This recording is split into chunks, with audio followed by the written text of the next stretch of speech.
When we think of zombies, our minds conjure images from Hollywood films and television shows, depicting mindless, shambling corpses with an insatiable hunger for human flesh. But what if the true horror isn't fiction at all? What if there are real diseases documented by medical science that transform living, breathing humans into something that resembles the walking dead? Diseases that strip away consciousness, trigger uncontrollable aggression, cause victims to believe they're already dead, or compel them to consume their own flesh. These aren't stories whispered around campfires or plot lines from horror movies. These are real medical conditions that have plagued humanity throughout history, turning ordinary people into creatures that seem to have stepped straight out of our darkest nightmares. The late afternoon sun filtered through the dusty windows of a small clinic in rural India in 2007, casting long shadows across the examination room. A young woman sat on the edge of the metal table, her hands trembling slightly as she clutched the edges with white knuckles. Her family stood in the corner, their faces etched with worry and confusion. Just 3 weeks earlier, she had been bitten by a stray dog while walking home from the market.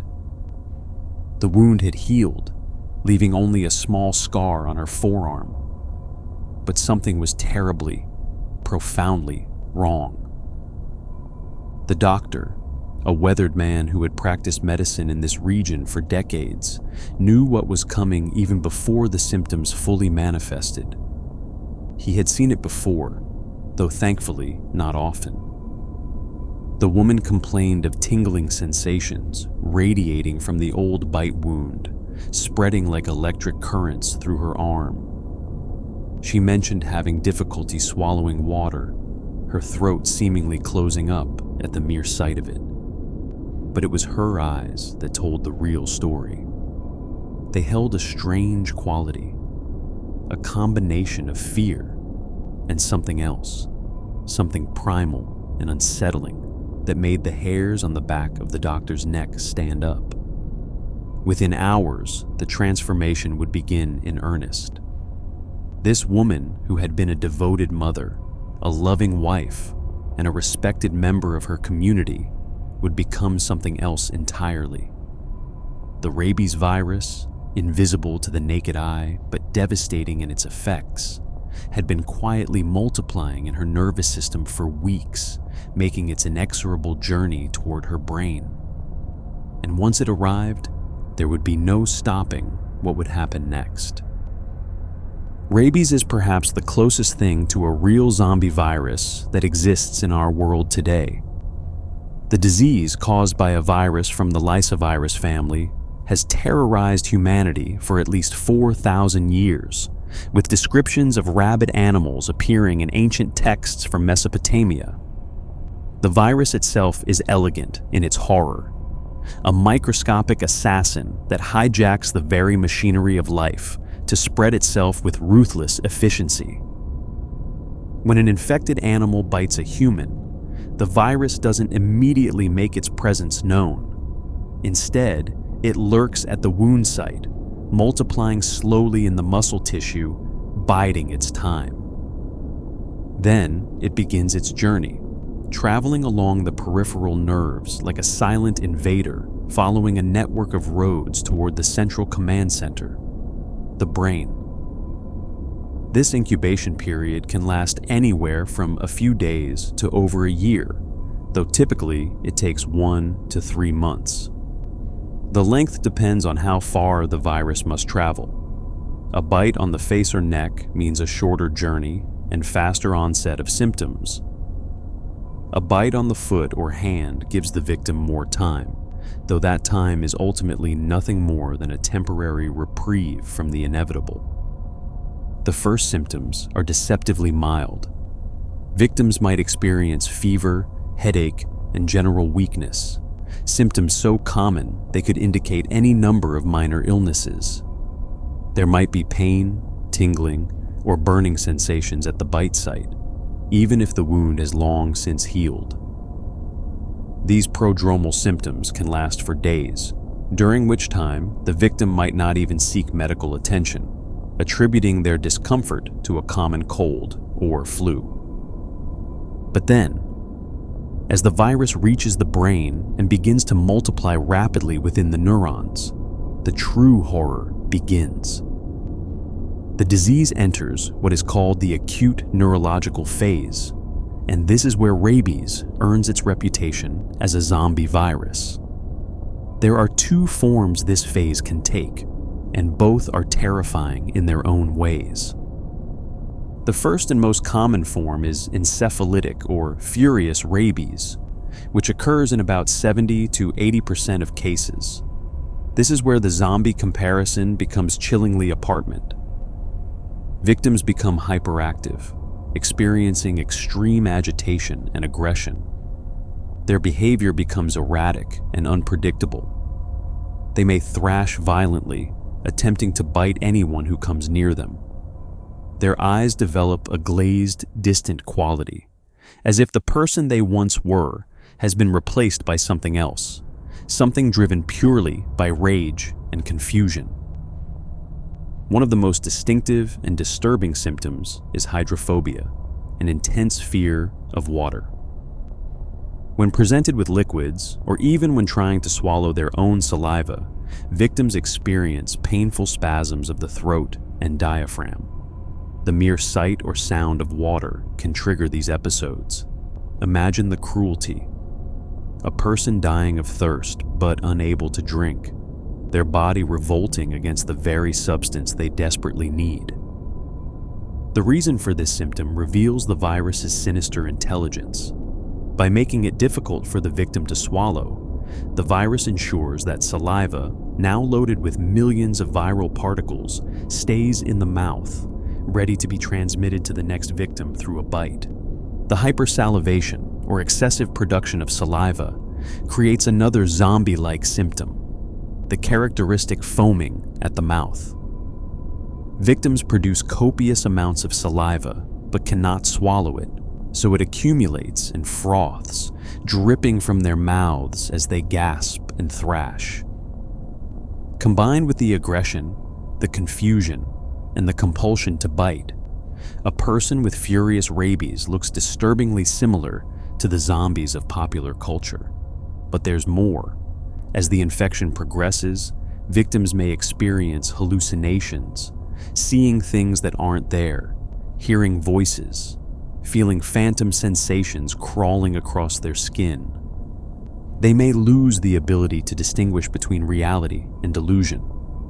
Their speech becomes incoherent, reduced to grunts and moans.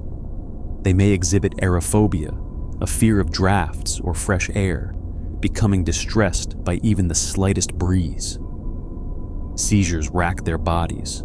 Partial paralysis may set in, causing them to stumble and lurch with that characteristic zombie gait. The autonomic nervous system, which controls involuntary functions, goes haywire. Victims experience wild swings in blood pressure and heart rate. They may have difficulty regulating their body temperature, alternating between fever and chills. Pupils dilate abnormally. Some victims develop priapism, a painful and persistent erection in males, another sign of the nervous system's total breakdown. Throughout all of this, in the lucid moments that occasionally break through the fog of encephalitis, the victims are aware of what's happening to them. They know they're losing control. They may beg to be restrained, terrified of what they might do in their periods of rage. This consciousness of their own deterioration adds a psychological horror to the physical torment. The second form, paralytic or dumb rabies, occurs in about 20 to 30% of cases. This form is less outwardly aggressive, but no less horrific. Instead of rage and hyperactivity, victims experience progressive paralysis, starting from the site of the bite and spreading throughout the body. Muscles weaken and eventually become completely unresponsive. Victims maintain consciousness as their bodies gradually shut down, fully aware as they lose the ability to move, to speak, to even breathe on their own. Eventually, the paralysis reaches the respiratory muscles, and suffocation follows. Regardless of which form the disease takes, once clinical symptoms appear, rabies is almost always fatal. There is no cure. Medical intervention can only make the victim more comfortable in their final days. Death usually comes within a week or two of symptom onset, though some cases have lingered for months. The actual cause of death is typically respiratory failure, cardiac arrest, or complications from severe seizures. In rare cases, victims may die from hematemesis, vomiting blood as their internal organs fail. The case that opened this section, the young Indian woman, followed the typical tragic course. As night fell on that first day of acute symptoms, she became increasingly agitated. She pulled at her hair, scratched at her arms, and began to scream. When her husband tried to comfort her, she lunged at him, teeth bared, trying to bite his hand. Medical staff had to restrain her to prevent her from hurting herself and others. She would die 4 days later, her final hours spent in a morphine-induced haze, her body finally still after so much torment. Stories like hers play out thousands of times each year, mostly in Asia and Africa, where dog vaccination programs are less comprehensive and access to post-exposure prophylaxis is limited. Rabies kills approximately 59,000 people annually worldwide, which means that every 9 minutes, somewhere in the world, someone dies from this disease. That's a death every time you finish watching a typical television show episode. Children are particularly vulnerable, making up about 40% of all rabies deaths. They're more likely to play with stray animals, more likely to be bitten on the head or neck where the virus has a shorter distance to travel, and less likely to report bites to adults until symptoms appear. Many children in rural areas of endemic countries are bitten while sleeping, attacked by rabid dogs or bats that enter their homes during the night. But perhaps the most frightening aspect of rabies isn't just what it does to its victims. It's how the virus manipulates behavior to ensure its own survival and transmission. Consider this. The virus travels to the brain, specifically targeting the limbic system, the ancient part of our brain responsible for emotion and aggression. It causes rage and aggression. It increases saliva production while simultaneously making swallowing difficult. It compels victims to bite. This isn't random. This is the virus hijacking the host's behavior to maximize transmission. The rabies virus essentially turns its host into a biological weapon designed to spread the infection as efficiently as possible. Scientists have studied the molecular mechanisms behind these behavioral changes and found them both fascinating and disturbing. The virus preferentially infects certain types of neurons while avoiding others, and it interferes with neurotransmitter systems, particularly those involving serotonin and dopamine. It triggers inflammation in specific brain regions while somehow evading the immune system's normal response mechanisms. The virus is, in a very real sense, reprogramming the brain. There have been attempts to treat rabies after symptom onset. The Milwaukee Protocol, developed in 2004, involves placing patients in an induced coma while giving them antiviral medications, with the hope that the body's immune system can clear the infection while the brain is protected from the virus's effects. The very first patient treated with this protocol, a teenage girl named Gina Gize, survived, making her one of only about 14 people in recorded history known to have survived symptomatic rabies without prior vaccination. But the Milwaukee Protocol has had limited success since then, and most attempts have ended in death or severe neurological damage in the rare cases of survival. The protocol remains controversial. with many experts questioning whether it's effective or if the few survivors simply had some unknown factor that protected them. The real horror of rabies lies in its preventability. Post-exposure prophylaxis, if administered promptly after a bite and before symptoms appear, is nearly 100% effective. The modern rabies vaccine is safe and readily available in developed countries. But in the regions where rabies kills the most people, these preventive measures are often unavailable, unaffordable, or unknown to the local population. People die from rabies not because we lack the knowledge or technology to prevent it, but because of economic and social factors that keep life-saving medicine out of reach. As frightening as rabies is in its current form, scientists have expressed concern about the theoretical possibility of the virus mutating to become even more dangerous. Rabies already exists in hundreds of different genetic variants, each adapted to different animal hosts and geographic regions.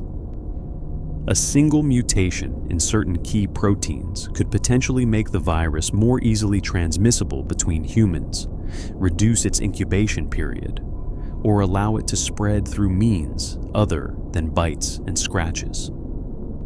The fact that such a mutation hasn't occurred naturally is in some ways a matter of luck. And in an age where genetic engineering has become increasingly sophisticated, the potential for intentional modification of the rabies virus represents a biosecurity concern that keeps epidemiologists awake at night. The year was 1916, and the world was already drowning in horror. The Great War raged across Europe, grinding millions of young men into the mud and barbed wire of the Western Front.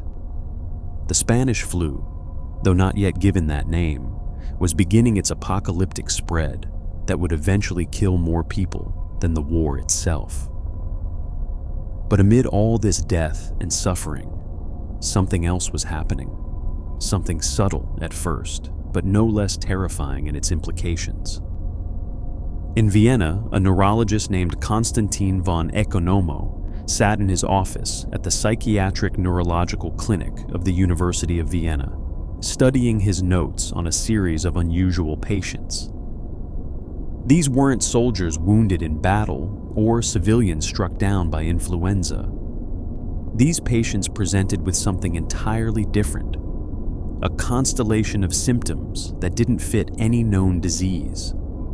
And as more cases appeared, not just in Vienna, but across Europe, and soon the entire world, von Economo realized he was witnessing the beginning of something unprecedented. The patients came to the hospital in various states of distress. Some appeared barely conscious, their eyelids drooping heavily over glazed eyes, their bodies moving in slow motion as if they were wading through deep water. Others couldn't sleep at all, pacing endlessly through the wards, their eyes wild with exhaustion. Many developed strange jerking movements, their limbs twitching and flailing without any apparent control. But the most striking feature, the one that would give the disease its name, was the overwhelming, irresistible sleepiness that overtook many victims. Von Economo called it Encephalitis Lethargica, which translates roughly to inflammation of the brain that makes you tired. The public, with their gift for dramatic nomenclature, called it the sleeping sickness. But this wasn't the African sleeping sickness caused by the tsetse fly. This was something new, something that would eventually affect as many as 1 million people worldwide before mysteriously disappearing almost as suddenly as it had arrived. The disease typically began innocuously enough. Patients would develop what seemed like a common cold or flu, fever, headache, sore throat, general malaise. But then, after a few days or weeks, the neurological symptoms would begin. For some, the overwhelming sleepiness would descend like a heavy curtain. They would fall asleep in the middle of conversations, during meals, even while standing. These weren't brief naps, but deep, prolonged sleep that could last for days, weeks, or in extreme cases, months. But here's what made it particularly eerie. The patients weren't truly unconscious. If someone shook them vigorously, they could be roused. They would open their eyes, answer questions clearly and intelligently, follow commands, and seem relatively normal. But the moment they were left alone, their eyes would drift closed, and they would sink back into that profound sleep. It was as if their brains had lost the ability to maintain wakefulness without external stimulation, as if the fundamental drive that keeps us alert and aware had been switched off. Von Economo identified 3 main forms of the disease in its acute phase. The first, somnolent ophthalmoplegic form, was the most common. These patients exhibited the characteristic sleepiness along with abnormal eye movements and paralysis of the muscles controlling the eyes. Their eyes might become fixed in unusual positions, unable to move normally. Some developed oculogeric crises, where their eyes would roll upward and stay there for minutes or hours, a symptom so distinctive it became a hallmark of the disease. The second form, called hyperkinetic encephalitis lethargica, was in some ways the opposite. Instead of sleep, these patients experienced insomnia and manic episodes. They became agitated and restless, unable to sit still. Their bodies moved in strange, involuntary ways, jerking, twitching, writhing. They might let out sudden involuntary vocalizations or screams. Some became violent or exhibited bizarre behaviors. Children with this form often became delinquent, engaging in destructive or antisocial behaviors that were completely out of character for them. It was as if the disease had fundamentally altered their personalities. The third form, amyostatic akinetic, was perhaps the most disturbing. These patients became increasingly rigid and motionless, locked in a statue-like state. Their muscles would become stiff as wood, their faces frozen into expressionless masks. They remained conscious, their minds trapped inside bodies that no longer responded to their will. Imagine being fully aware, able to think and feel, but unable to move, unable to speak, unable to do anything but exist inside a prison of your own flesh. But the acute phase, as terrible as it was only the beginning for many patients. Those who survived the initial illness often seemed to recover. Weeks or months would pass, and they would return to something approximating normal life. But then, gradually, or sometimes quite suddenly, the disease would strike again in a different form. This was called post-encephalitic Parkinsonism, and it was in many ways worse than the acute illness. Patients would develop symptoms similar to Parkinson's disease, but often much more severe, and appearing in people far younger than typical Parkinson's patients. They became increasingly rigid, their movements slow and labored. Tremors would develop, though unlike typical Parkinson's, these patients often lacked the characteristic pill-rolling tremor of the fingers. Their faces would lose all expression, becoming rigid masks that showed no emotion, a condition called facies parkinsoniana. They might develop a distinctive posture, hunched forward with their head down. Walking became difficult, their steps small and shuffling, their feet barely leaving the ground. Some patients experienced even stranger symptoms. They might develop obsessive behaviors, repeating the same action over and over. Some became hypergraphic, writing constantly, filling page after page with tiny, cramped script. Others developed compulsions to count things or arrange objects in specific patterns. Sleep cycle inversions were common, with patients sleeping all day and staying awake all night, as if their internal clocks had been completely reversed.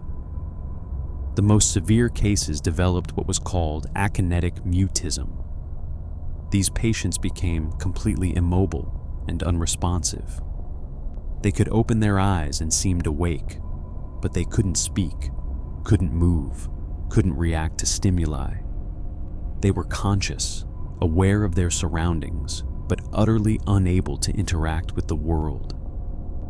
Some remained in this state for years, even decades, locked inside their own bodies, present but absent, alive but not truly living.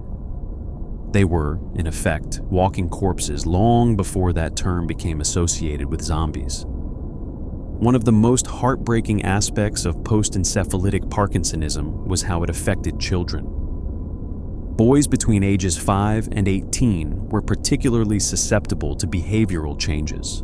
Previously well-behaved children would become impulsive, aggressive, sometimes violent. They lost interest in school and social activities. Some developed what doctors at the time indelicately termed moral insanity, a complete disregard for social norms and the rights of others. The term Apache was cruelly applied to these children, referencing the supposed wild behavior of Native Americans. These weren't bad children who chose to misbehave. The disease had fundamentally altered their brain chemistry and structure, changing who they were at the most basic level. As the epidemic spread around the world, doctors struggled to understand what was causing it. The timing of the outbreak, coinciding with the 1918 influenza pandemic, led many to assume the two diseases were related. Some thought encephalitis lethargica might be a complication of the flu, perhaps caused by the same virus. But this theory didn't quite fit. The two diseases had different geographic patterns, different rates of transmission, and different pathologies. People who recovered from flu didn't necessarily develop encephalitis lethargica, and many encephalitis lethargica patients had no history of flu. Other theories proliferated. Perhaps it was a new bacterium, specifically a form of streptococcus. Maybe it was a completely novel organism, something never before encountered by medical science. Some suggested it might be related to the stress and trauma of the war, a mass psychogenic illness brought on by the horrors of modern combat. Others blamed poison gas, industrial pollution, or even cosmic radiation. The truth is, we still don't know what caused encephalitis lethargica. The epidemic peaked in the early 1920s and then began to decline, eventually disappearing almost entirely by the 1930s. But even today, sporadic cases that match the description of encephalitis lethargica continue to appear. Modern researchers have proposed various theories, perhaps an autoimmune reaction triggered by an infection, or a yet unidentified virus, or even multiple different causes that produce similar symptoms. One thing we do know is that the disease caused specific damage to certain parts of the brain. Autopsies of victims showed inflammation and destruction in the basal ganglia, structures deep in the brain that help regulate movement, the substantia nigra, which produces dopamine, and parts of the brainstem that control sleep and wakefulness. The virus or whatever caused the disease seemed to specifically target these areas, which explains the particular constellation of symptoms. The most famous group of encephalitis lethargica survivors were those treated at Mount Carmel Hospital in New York by Dr. Oliver Sacks in the late 1960s.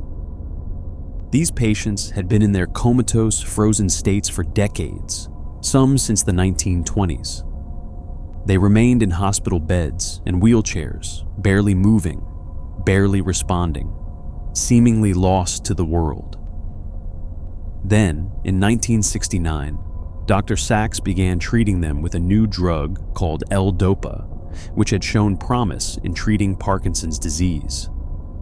The results were, for a brief time, miraculous. Patients who hadn't moved in 40 years suddenly awakened. They could walk, talk, interact with others. They seemed to have traveled through time, their minds still young even as their bodies had aged. One patient, when asked what year it was, confidently stated it was 1926, the year she had fallen into her frozen state. Another began planning for a high school dance that had happened decades earlier. But the awakening was tragically temporary. The L-Dopa would eventually lose its effectiveness, or the side effects would become intolerable. The tics, the involuntary movements, the psychological disturbances would return, often worse than before. One by one, the patients would slip back into their frozen states, returning to the living death from which they had briefly escaped. Dr. Sachs documented these cases in his book, Awakenings, later adapted into a film, bringing the story of these forgotten patients to public attention. What made encephalitis lethargica particularly horrifying wasn't just the symptoms, though those were terrible enough. It was the way the disease seemed to rob people of their very humanity. Sleep is one of the most fundamental aspects of our existence. The ability to stay awake, to be present in the world, to interact with others. These are what make us who we are. Encephalitis lethargica took all of that away. Victims became trapped in an in-between state, neither fully awake nor fully asleep, neither alive in any meaningful sense nor dead, existing in a twilight realm of reduced consciousness. The epidemic killed about 20% of those who contracted the acute form of the disease. But for many of those who survived, the outcome wasn't much better. Estimates suggest that up to 80% of survivors eventually developed post-encephalitic Parkinsonism. Some functioned reasonably well with their symptoms. Others became completely disabled, and some ended up in that terrible frozen state, conscious but immobile, aware but unable to respond, spending years or decades as prisoners in their own bodies. The last major wave of the epidemic occurred in the late 1920s. By 1930, cases had dropped dramatically, and within a few more years, the disease had essentially disappeared. But where did it go? Why did it stop? These questions remain unanswered. Perhaps the causative agent, whatever it was, mutated into a less virulent form. Perhaps humans developed some form of herd immunity. Perhaps environmental conditions that favored transmission changed. Or perhaps the disease is still with us, appearing in scattered cases that go unrecognized, or are misdiagnosed as other conditions.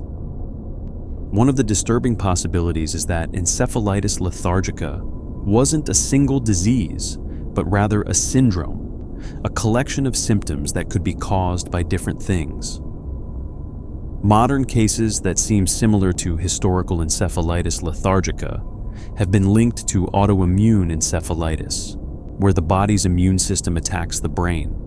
Some appear to be triggered by streptococcal infections. Others remain mysterious. If this is true, if encephalitis lethargica is really a syndrome rather than a specific disease, then it never really went away. It's still here, still occasionally turning people into living statues, still trapping minds inside frozen bodies, still creating real-life zombies who exist in that terrible space between consciousness and oblivion. In the eastern highlands of Papua New Guinea, nestled among mountains that rise like jagged green teeth from the earth, lived a people who, until the 1930s, had almost no contact with the outside world. The four people numbered only around 11,000, scattered across small villages connected by narrow trails through dense jungle. They spoke their own language, practiced their own customs, and maintained traditions that had existed for generations beyond counting. And for reasons that would only become clear much later, they were dying. It started, as best anyone can determine, sometime in the early 20th century. Perhaps it was the 1910s, perhaps the 1920s.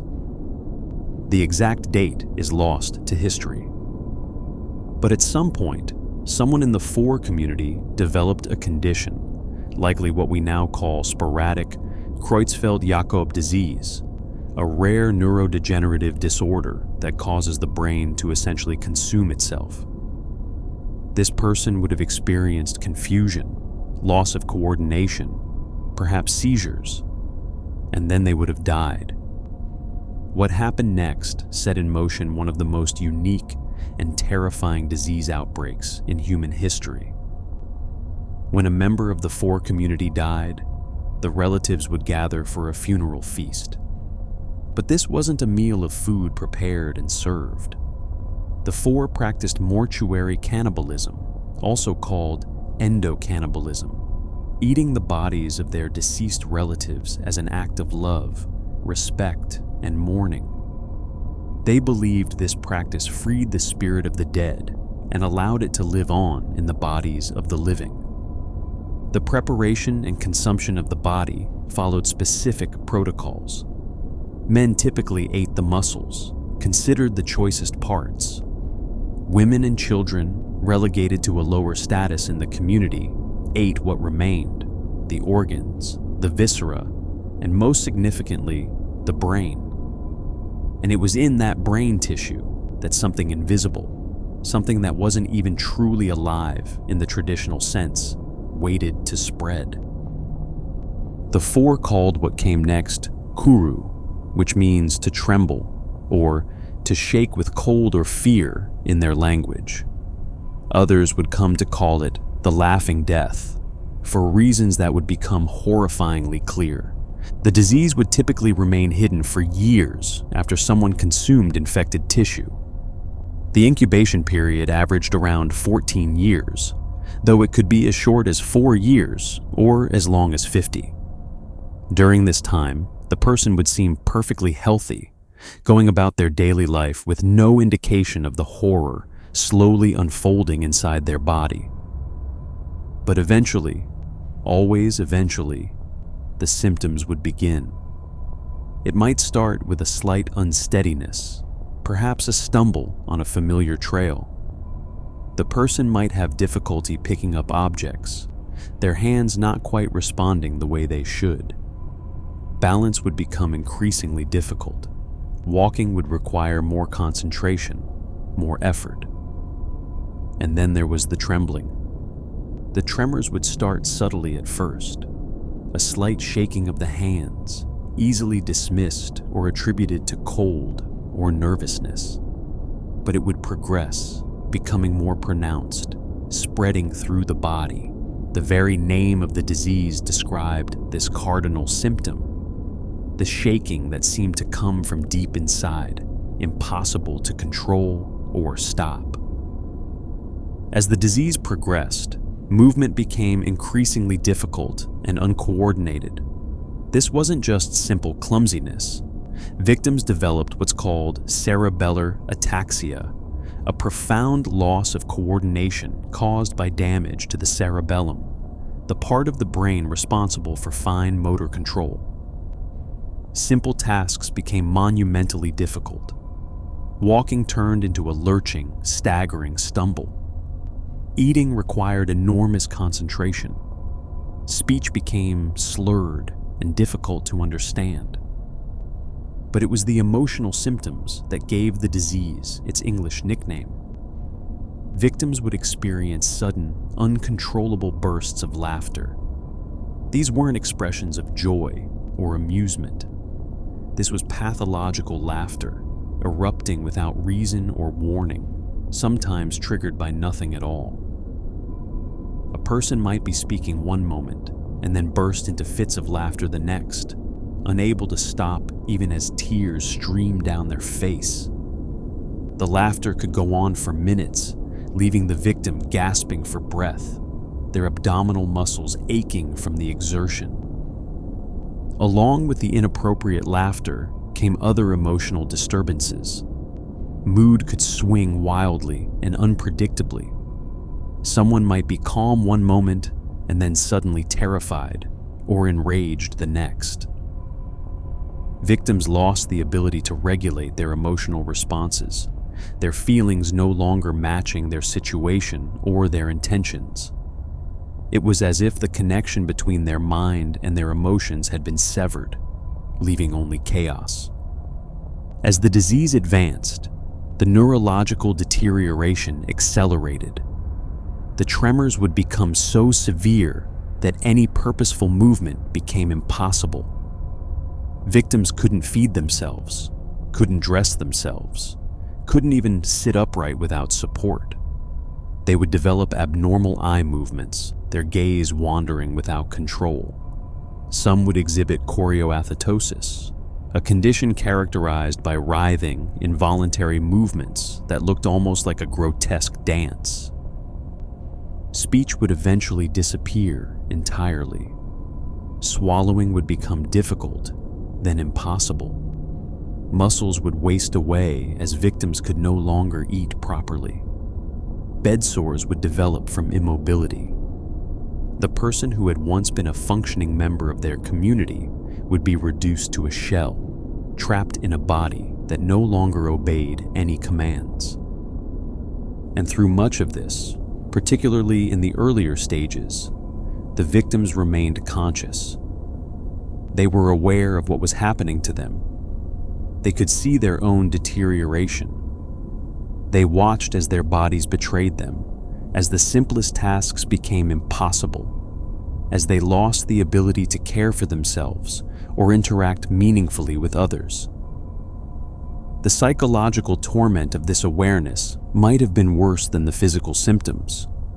Death typically came within a year of symptom onset, though some cases lingered longer. Most victims died from complications: pneumonia from aspirated food or saliva, infections from bed sores, or simply starvation and dehydration as swallowing became impossible. There was no treatment, no cure, nothing that could slow or stop the disease's remorseless progression. At its peak in the 1950s, Kuru was killing up to 204 people every year. That represented about 2% of the total population dying annually from this single disease. Given that women and children were the primary victims due to their consumption of brain tissue, the impact on the community was catastrophic. Entire generations of women were being wiped out. Some villages had almost no women of childbearing age left alive. The poor people, watching their relatives die in these terrible ways, had no understanding of the true cause. They attributed the disease to sorcery, believing that malevolent individuals were cursing others, causing the trembling and laughing death. Accusations of sorcery could lead to violence, creating additional trauma on top of the epidemic already devastating the community. When Western researchers first encountered Kuru in the 1950s, they were baffled. Dr. Vincent Zigas, an Australian medical officer, and Dr. D. Carlton Gajdusek, an American pediatrician and virologist, began studying the disease systematically. Gajdusek would eventually win the Nobel Prize for his work on Kuru, though the full story would take years to unravel and would revolutionize our understanding of infectious diseases.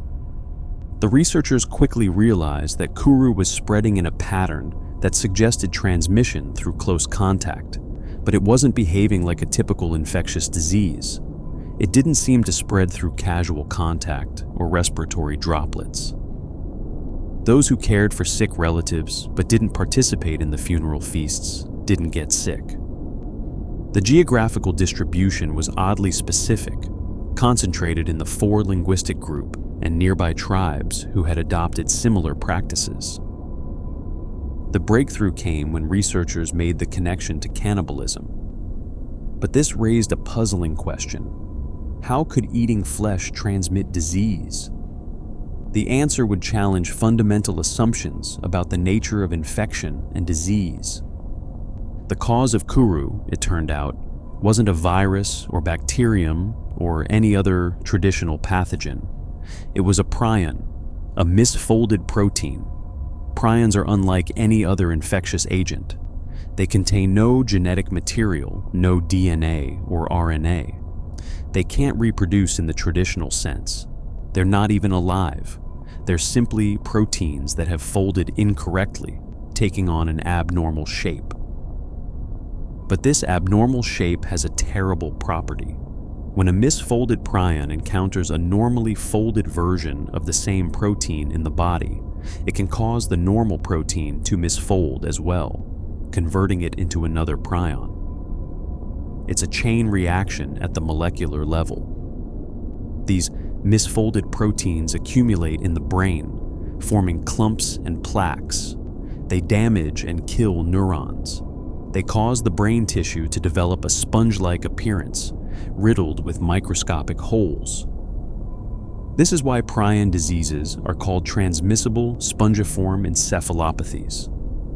The brain literally turns into a sponge, and with that transformation goes everything that makes us who we are: our memories, our personalities, our ability to think and move and exist as functioning beings.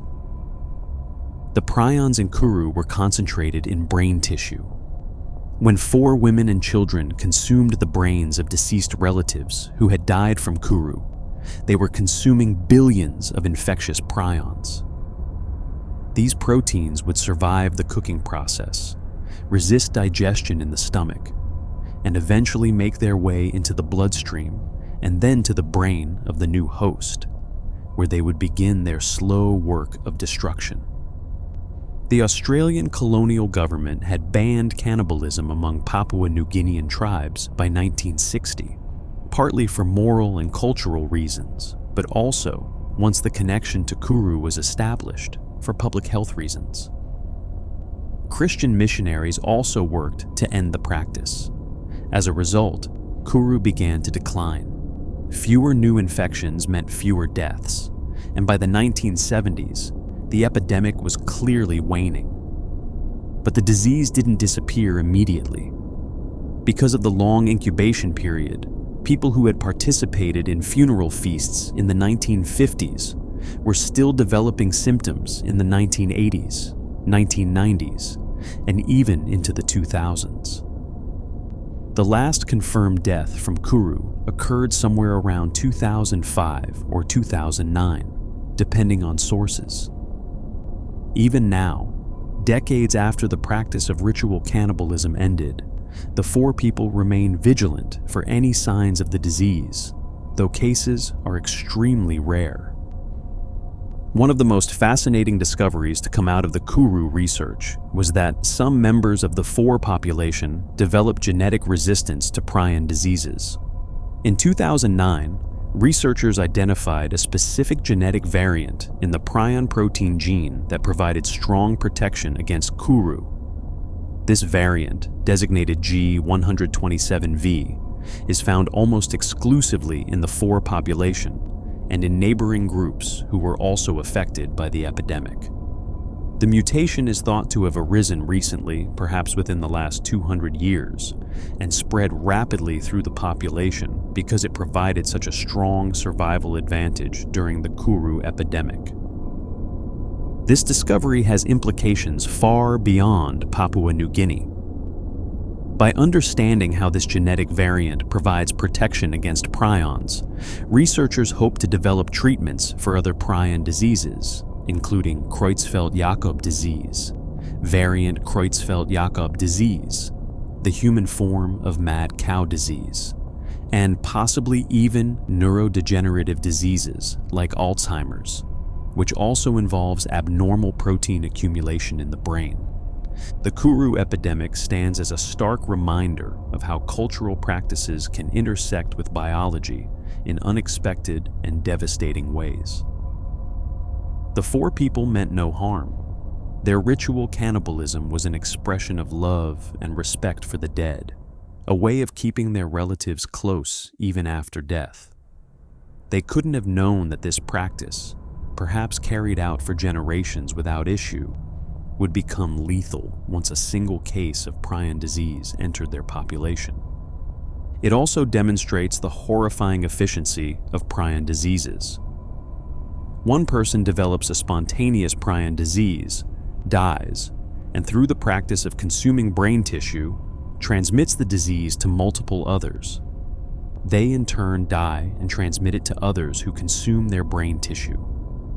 The epidemic grows exponentially, each victim potentially creating dozens more.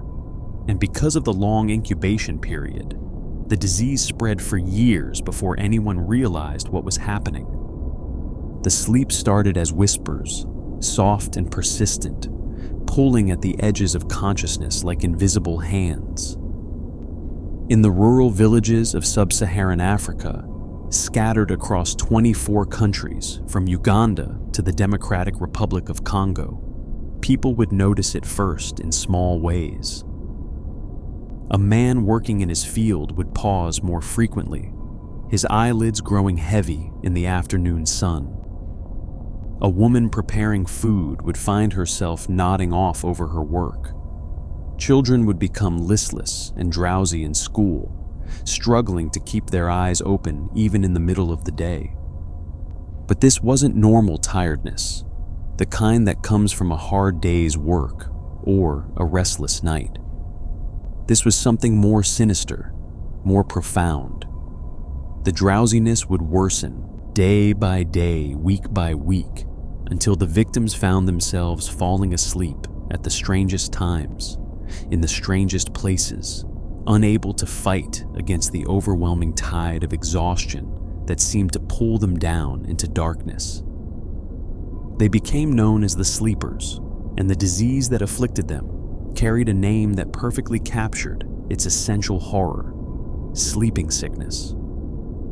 African trypanosomiasis, to use its proper medical term, is caused by a microscopic parasite, a single-celled organism called Trypanosoma brucei.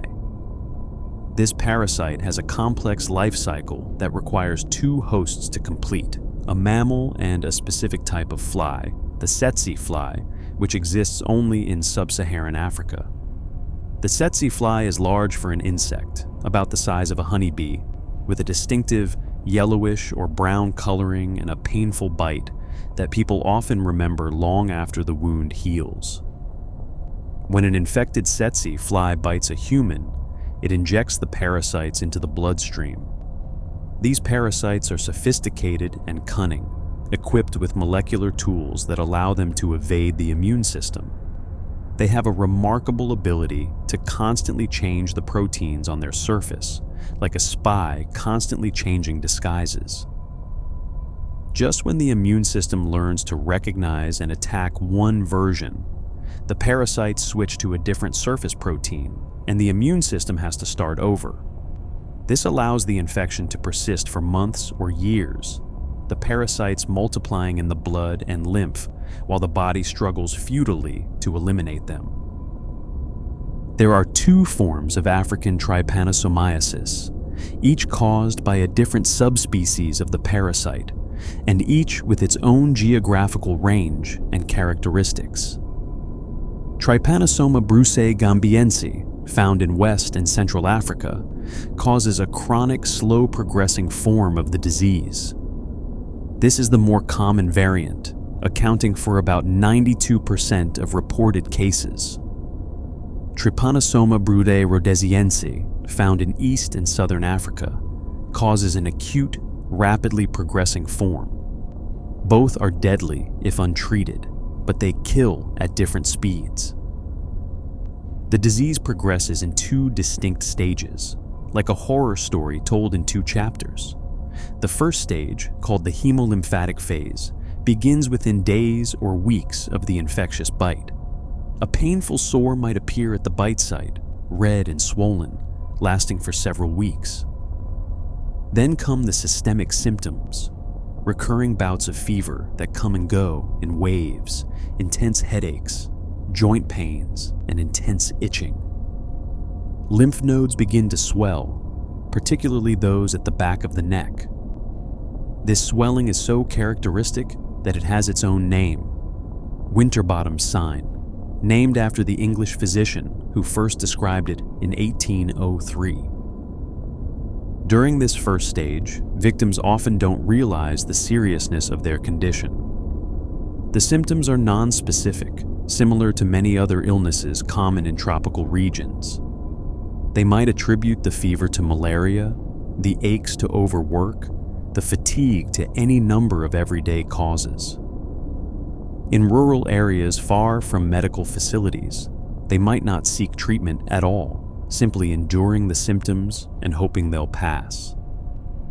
But as weeks turn into months, the parasites are quietly accomplishing something terrible. They're crossing one of the body's most important protective barriers, the blood-brain barrier. This barrier normally keeps harmful substances out of the central nervous system, protecting the delicate tissue of the brain and spinal cord.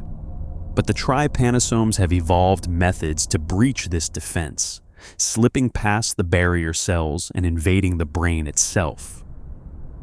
When this happens, the disease enters its second stage, the neurological or meningoencephalitic phase. This is when African trypanosomiasis truly earns its reputation as a zombie disease. The most obvious symptom, the one that gives the disease its common name, is the disruption of normal sleep patterns.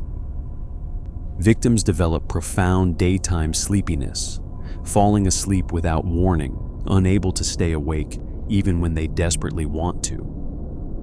But paradoxically, their sleep at night becomes fragmented and disturbed.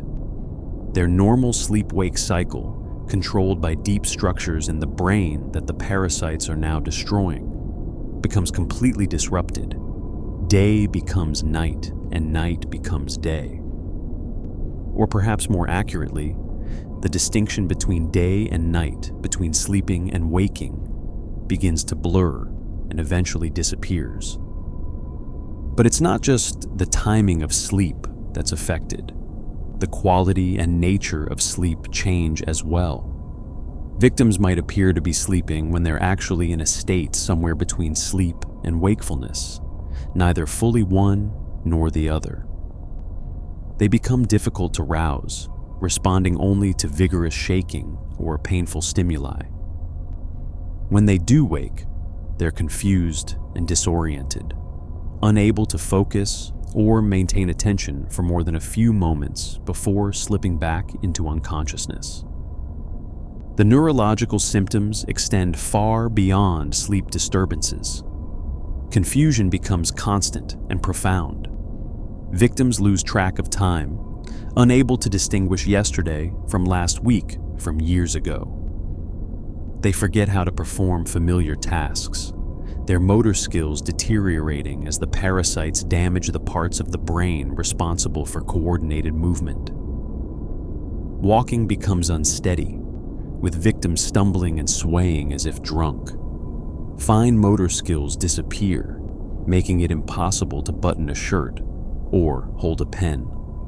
Personality changes can be dramatic and distressing to family members who watch their loved ones transform into someone they no longer recognize. Victims might become withdrawn and apathetic, losing interest in everything they once cared about, or they might become irritable and aggressive, lashing out at those trying to help them. Some develop psychotic symptoms, experiencing hallucinations and delusions, seeing things that aren't there, or believing impossible things. Speech becomes slurred and difficult to understand, then eventually disappears altogether.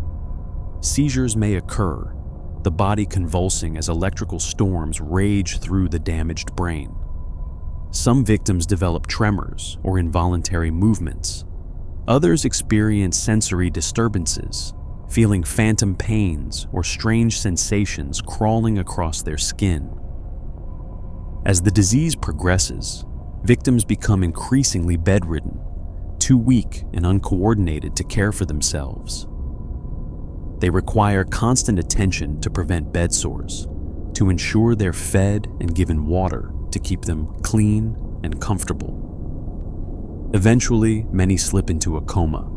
Their bodies still alive, but their consciousness effectively gone, trapped in that twilight realm between life and death. Without treatment, sleeping sickness is invariably fatal. Death typically comes from complications: malnutrition as victims become unable to eat, infections that the weakened body can no longer fight, or direct damage to vital brain structures.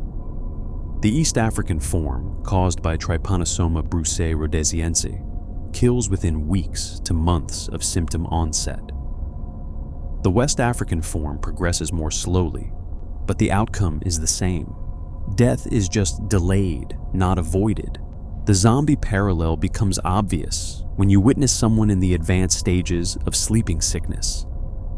They exist in a state that seems more death than life. They're present physically, their bodies occupying space, their hearts still beating, their lungs still breathing. But the person who once inhabited that body is gone, lost in the fog of neurological destruction.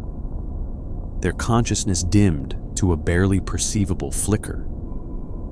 They move through a world they can no longer truly perceive or interact with, their actions automatic and purposeless, their responses to stimuli delayed and inappropriate.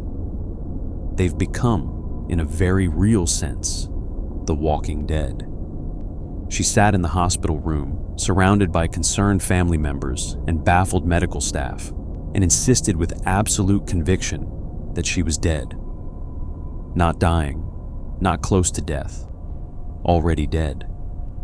She believed she had died days ago, possibly weeks. The exact timing was unclear to her because time had become strange and distorted. The doctors kept trying to convince her otherwise, kept pointing out that she was breathing, talking, moving. But she dismissed all of this as illusion or trickery.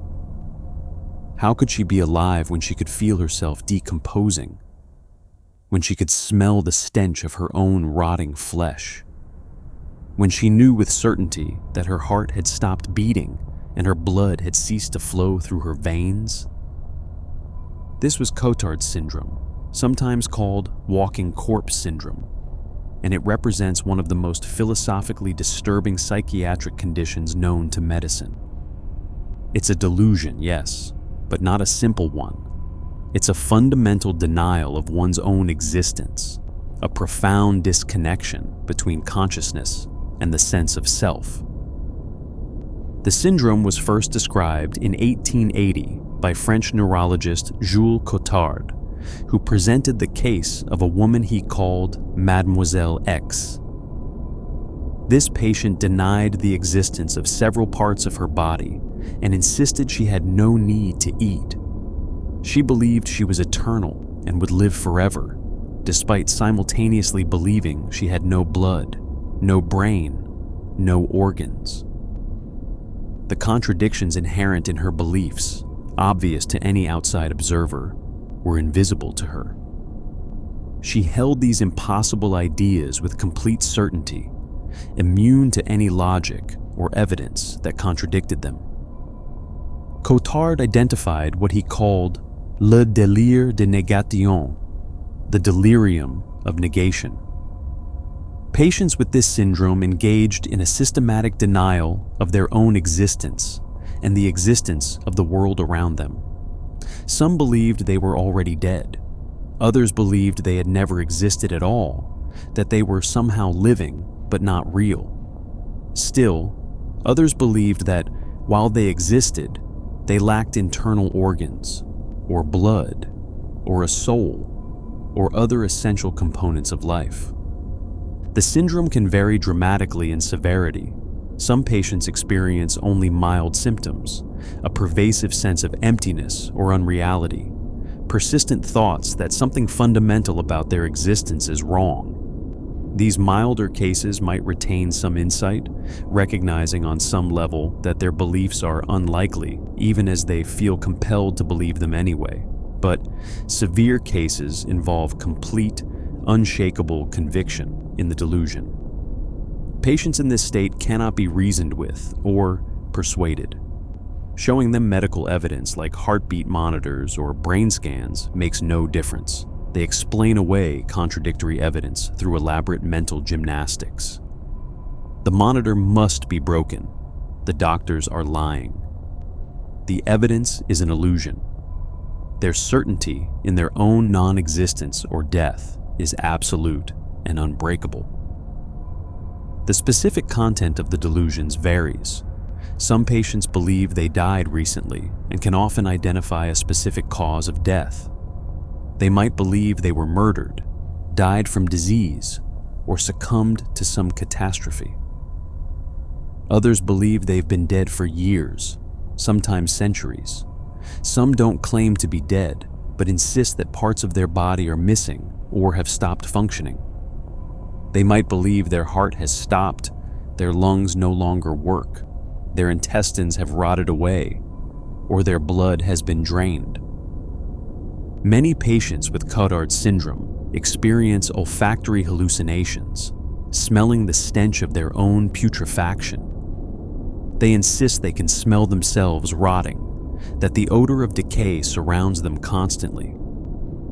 Some see visual evidence of their decomposition when they look in the mirror, perceiving their skin as gray or green, seeing maggots crawling in their flesh, watching themselves literally fall apart even as objective observers see nothing unusual about their appearance. The syndrome often includes other delusions beyond just the belief in death or non-existence.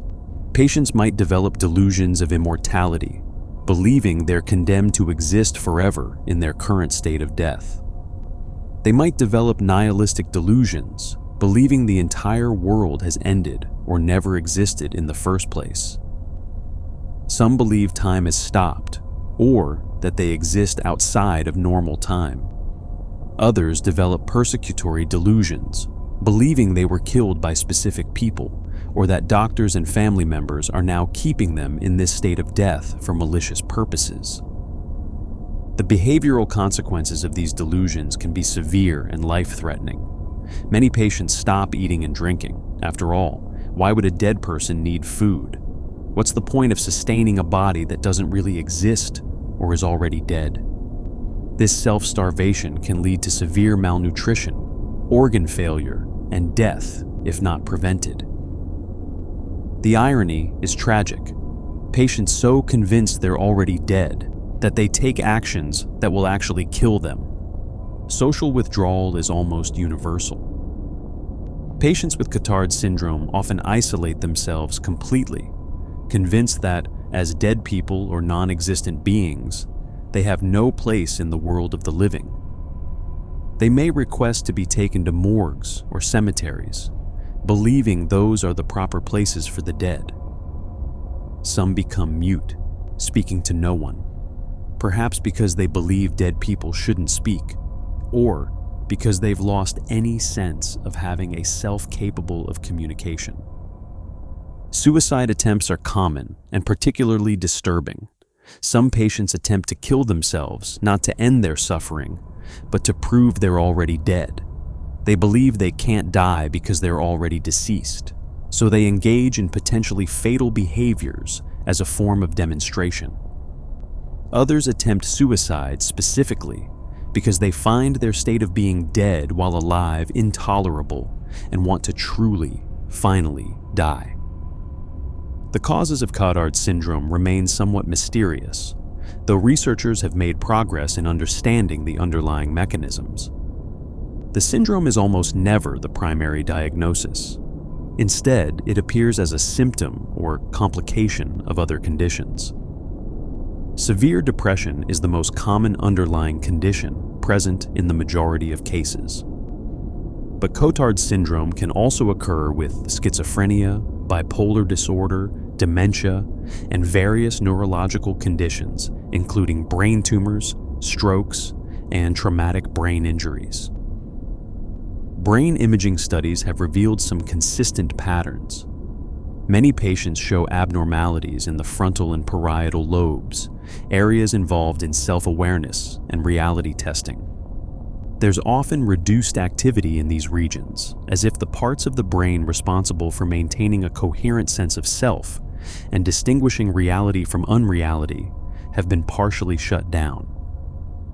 One theory suggests that Cotard syndrome results from a disconnect between different brain systems. The fusiform face area, which recognizes faces, and the amygdala, which provides emotional responses to what we see, normally work together. When you see your own face, you recognize it, and this recognition carries an emotional quality, a sense of familiarity and self. In Cotard syndrome, this connection may be broken. Patients see their face but feel no emotional recognition, no sense that this face belongs to them. This creates a profound sense of unreality that the brain tries to explain by generating delusional beliefs. Cotard syndrome is closely related to Capgras syndrome, another delusional disorder where patients believe that people close to them have been replaced by identical imposters.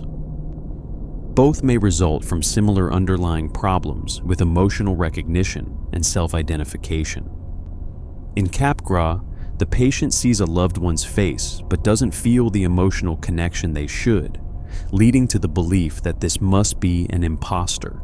In Cotard's, the patient experiences this emotional disconnection with their own reflection and their own sense of self, leading to the belief that they're dead or don't exist. Treatment of Cotard syndrome is challenging because the delusion is so firmly held and resistant to evidence. Antidepressant medications can help, particularly in cases where severe depression is the underlying cause. Antipsychotic medications are often prescribed to help reduce the strength of the delusions. In severe cases where medication doesn't work or works too slowly, electroconvulsive therapy has shown remarkable effectiveness, sometimes resolving the delusions after just a few sessions. But even with successful treatment, the experience of believing oneself dead leaves lasting psychological scars. Patients who recover often describe the experience as worse than any physical pain they've ever endured. The sense of having been trapped in death while still conscious, of having lost one's very existence, of having been separated from reality itself, creates a trauma that can take years of therapy to process and overcome. The horror of Cotard syndrome lies not in gore or violence, but in the existential terror of losing one's sense of self. To be conscious but convinced of your own non-existence, to look in the mirror and see a corpse, to know with absolute certainty that you're dead despite all evidence to the contrary. This is a uniquely human nightmare. It's a disease that attacks the very foundation of consciousness and identity, leaving victims trapped in a twilight existence, neither fully alive nor dead, forced to endure an impossible contradiction that shatters their relationship with reality itself. The infant boy seemed healthy at birth. His parents, exhausted but overjoyed after a long labor, held their son and imagined his future. They couldn't have known that hidden in his cells, written into the very code of his DNA, was a genetic error that would transform their child into someone they would struggle to recognize, someone who would be at war with his own body in the most literal and horrifying way possible. For the first few months, development proceeded normally. The baby cried when hungry, smiled when comforted, reached for toys, tracked faces with his eyes.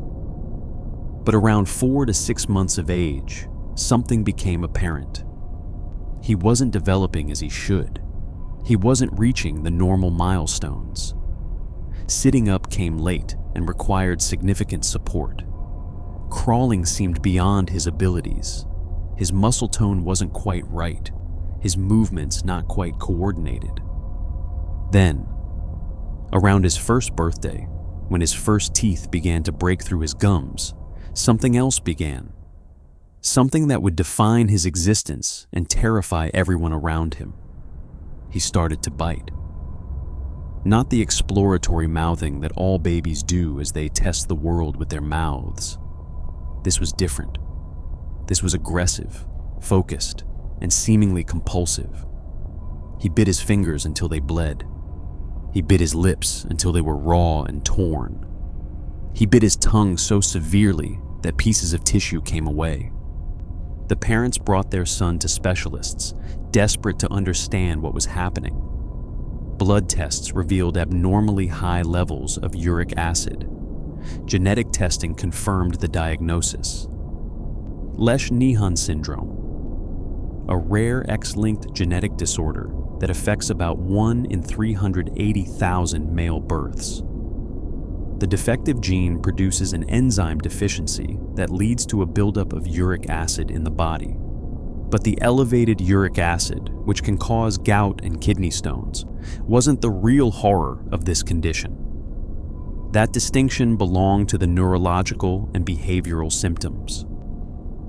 Children with Lesch-Nyhan syndrome develop normally at first, but by 6 months of age, delays become apparent. They struggle with motor development, often never learning to walk independently. Many develop dystonia, where muscles contract involuntarily, causing painful, repetitive movements or abnormal postures. Chorioathetosis, characterized by jerky, writhing movements, is common. Many children develop spasticity, where muscles are constantly tensed and rigid. But the hallmark symptom, the feature that defines Lesch-Nyhan syndrome and makes it uniquely horrifying, is the self-injurious behavior.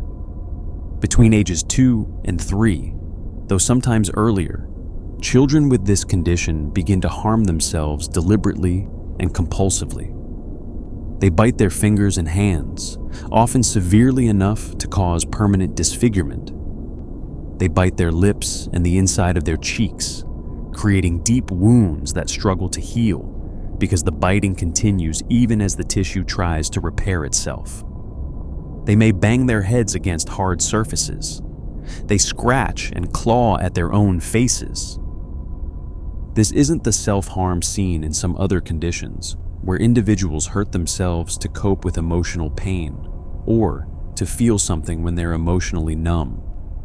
Children with Lesch-Nyhan syndrome don't want to hurt themselves. They're not insensitive to pain. In fact, they feel pain normally and acutely. The biting and scratching clearly causes them distress. They cry as they do it. They can be heard begging, even as young children, to be stopped, to be restrained, to have their hands tied so they can't hurt themselves. The self-injury appears to be completely involuntary, a compulsion they cannot resist despite desperately wanting to. It's as if their brain is sending commands that bypass their conscious will, forcing them to attack their own body, even as their conscious mind screams for them to stop. Many children with Lesch-Nyhan syndrome actually request restraints, begging to have their arms tied down or to wear protective devices that prevent them from bringing their hands to their mouths. They seem to understand, even at young ages, that they need to be protected from themselves. The severity of self-injury in Lesch-Nyhan syndrome is shocking. Some children bite through their lips completely, leaving gaping wounds. Others bite off their fingertips. In extreme cases, children have bitten off parts of their tongues. Some have gouged at their eyes with their fingers. The tissue destruction can be profound, leaving permanent disfigurement and disability on top of all the other challenges these children face. To prevent this self-harm, many children have all their teeth extracted. It seems cruel removing a child's teeth, but it's one of the most effective interventions. Without teeth, they can't bite through tissue. But even this drastic measure doesn't eliminate the behavior entirely. Children without teeth still make biting motions, still bring their fingers to their mouths, still go through the motions even though they can no longer cause the same severe damage. The self-injurious behavior isn't limited to biting. Many children with Lesch-Nyhan syndrome also direct aggression outward toward others, particularly toward people they're closest to. They may hit, pinch, spit at, or bite family members and caregivers. Often they target the people who care for them most. After such an outburst, many express remorse and distress, clearly not wanting to hurt the people they love but seemingly unable to control their aggressive impulses. The mechanism behind these behaviors remains poorly understood.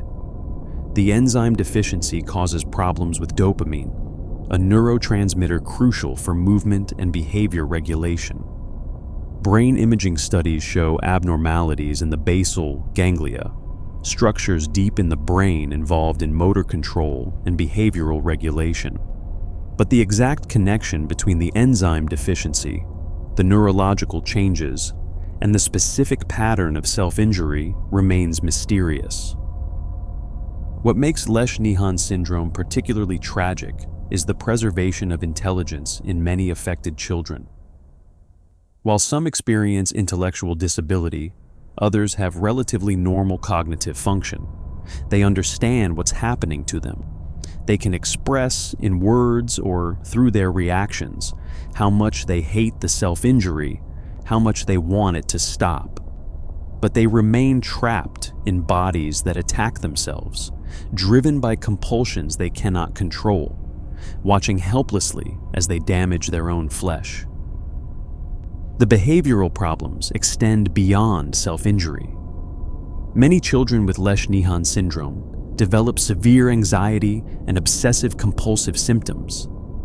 They may engage in repetitive behaviors, needing things done in specific ways, becoming distressed if routines are disrupted. Sleep disturbances are common. Some develop attention deficit symptoms. Many have difficulty with emotional regulation, experiencing intense emotions that seem disproportionate to the situation. Physically, the buildup of uric acid causes its own set of problems. Gout, extremely unusual in children, can develop, causing painful swelling in joints. Orange crystalline deposits may appear in diapers. Kidney stones can form, causing excruciating pain and potentially life-threatening kidney damage. Many children require medications to lower uric acid levels, though these don't address the neurological symptoms. The prognosis for children with Lesch-Nyhan syndrome is poor. Many don't survive past their teens or early 20s.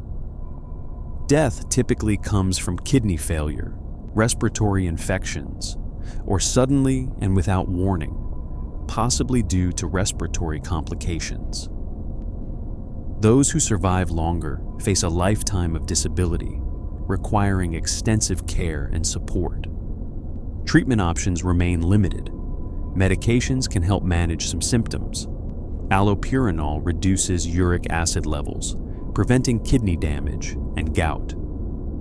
Various psychiatric medications have been tried to reduce self-injury and aggression, with mixed and often disappointing results. Physical and occupational therapy can help with movement difficulties. Behavioral interventions have been attempted, but with limited success because the self-injury in Lesch-Nyhan syndrome doesn't respond to typical behavioral modification techniques the way other types of self-harm do. More recently, experimental treatments have shown some promise. Deep brain stimulation, where electrodes are surgically implanted to deliver electrical current to specific brain regions, has reduced self-injurious behavior in a few patients. Botulinum toxin injections into jaw muscles can temporarily reduce the ability to bite, but these are invasive interventions with their own risks and limitations. For families, watching a child with Lesch-Nyhan syndrome is heartbreaking. They see their child suffering, fighting against their own body, trapped by a genetic error they had no control over. They must balance protection with allowing their child as much independence as possible. They must restrain a child who is begging to be restrained while simultaneously grappling with the emotional weight of physically limiting their child's freedom. They must watch as their child's body attacks itself, unable to do more than mitigate the damage. Lesh-Nihan syndrome represents a unique form of body horror, where the threat comes not from outside, but from within, where the afflicted are both victim and attacker, where consciousness remains to bear witness to the body's self-destruction. It's a genetic zombie disease that transforms children into combatants in a war against themselves, a war they cannot win and cannot escape, lasting for as long as life persists. We've explored some of the most disturbing diseases known to medical science, conditions that seem ripped from horror fiction but are terrifyingly real. From rabies that turns victims into aggressive, hydrophobic shells of their former selves, to encephalitis lethargica that trapped conscious minds in frozen bodies for decades, from Kuru that spread through loving acts of remembrance to turn those who honored their dead into trembling shadows, to African trypanosomiasis that blurs the line between sleep and waking until neither exists, from Cotard syndrome that convinces the living they're already dead, to Lesh-Nihan syndrome that forces children to destroy their own bodies against their will. These diseases remind us that the real monsters aren't imaginary creatures shambling through apocalyptic wastelands. The real horror exists in the microscopic world of viruses, parasites, and misfolded proteins, in the ways that disease can hijack our brains, rewire our behaviors, and transform us into something that barely resembles our former selves. The zombies are real. They walk among us, victims of diseases that science is only beginning to understand and struggling to treat. If you found this journey into real-life zombie diseases as fascinating and disturbing as I did creating it, please consider liking this video and subscribing to the channel. Your support helps me continue exploring the stranger, darker corners of medical history and scientific mystery. And if you have suggestions for future topics, drop them in the comments below. Until next time, sleep well, and remember, the line between human and zombie is thinner than we'd like to believe.